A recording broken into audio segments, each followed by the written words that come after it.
Je suis responsable de l'enseignement des sciences de la Terre en première année. Lors des séances d'accueil, la question qui m'est posée en général, c'est « qu'est-ce que c'est ?»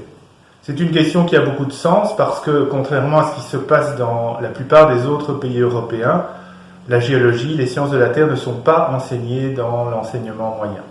Pourtant, c'est une discipline très importante puisque pratiquement tout ce qui nous entoure, le mur de pierre derrière moi, mais aussi le béton, les métaux, etc., nos sources d'énergie, l'eau, proviennent de notre planète.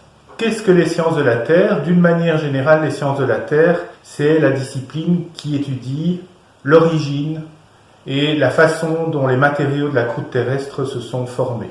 C'est une discipline qui étudie aussi l'histoire de la Terre. Comment est organisé l'enseignement ?